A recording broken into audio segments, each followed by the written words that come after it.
سلام و عرض ادب خدمت همه شما دوستان و همراهان همیشگی کانال خودتون، یعنی کانال کروکودیل ایردراپ. اگه ما رو از چنل یوتیوب ما مشاهده میکنید بهتون پیشنهاد میکنم از لینکی که توی بایو پیج گذاشتم حتما عضو کانال تلگرامی ما بشید تا بهره لازم رو از آپدیت های متنی ببرید انشاءالله.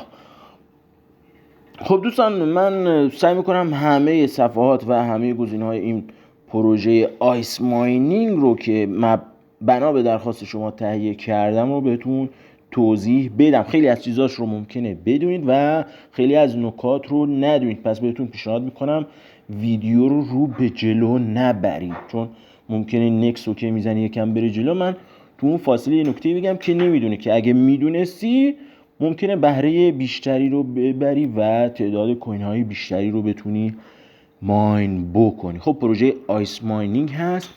این بالا مقدار بالانس حال حاضر شما رو نشون میده که الان من 414,000 کوین آیس رو تونستم ماین بکنم و این پایین مقدار کوین هایی هست که در هر ساعت میتونید شما ماین کنید. الان من در هر ساعت 210 تا کوین میتونم ماین بکنم.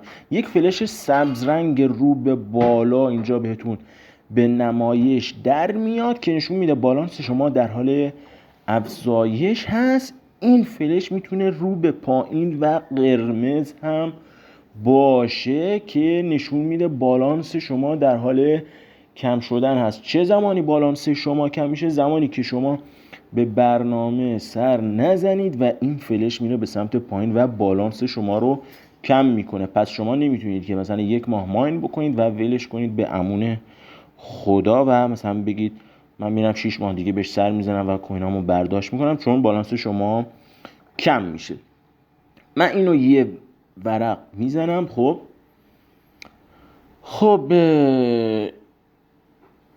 این هم که چیز ارنینگ ریت هست. اینجا من الان خود قدرت خودم 4 تا در ساعت هست و بقیه قدرتم رو از رفرال ها گرفتم. در واقع اینجا میگه که هر 6 روز که شما به صورت مداوم فعال باشی 1 روز بهت دی آف میدم. یعنی من الان 2 روز دی آف دارم. اگه 2 روز آف باشم و به برنامه سر نزنم از بالانس من کم نمیشه، چون دیز آف رو دارم 2 تا و این هم هر یک مدت ریست میشه و جویی نیست که مثلا هی اضاف بشه. من تو آپدیتاش دیدم که این ریست میشه، ولی الان من 2 روز که دارم اگه 2 روز آف باشم از بالانس من کم نمیشه و ثابت میمونه.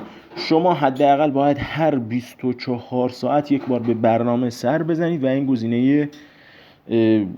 این گزینه رو فشار بدید. هر 12 ساعت هم بهتون اکستند میده، یعنی بعد 12 ساعت اگه سر بزنید شما همچنان دارید ماین میکنید، ولی خب یک اکستند میاد و 12 ساعت اون رو افزایش میدید. در واقع اینم بهتون گفتم. یک نکته مهم این گزینه است. من الان اینو فشار میدم.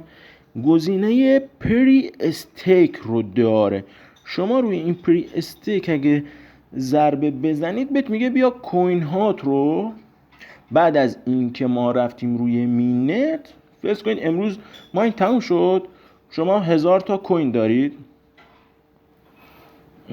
و شما اگه پری استیک رو انجام داده باشید نمیتونید کوین هاتون رو برداشت بکنید. حالا پری استیکینگ یعنی چی؟ یعنی پیش استیک، یعنی قبل اینکه پروژه بره رو مینت شما تعهد دادید که کوین های خودتون رو استیک بکنید و با این استیک میتونید قدرت ماین خودتون رو افزایش بدید. الان من روی 5 سال بذارم و 100%، 250% قدرت ماین من اضاف میشه که بهتون پیشنهاد میکنم که این کار رو انجام ندید و خودم هم انجام ندادم. بعضی از دوستان میان روی این گزینه میذارن 4 سال و 50% بالانس خودشون میگه خب 125% به قدرت ماین من اضافه میشه که من نه چیزی رو ضرر کردم و چیزی هم از ولم کن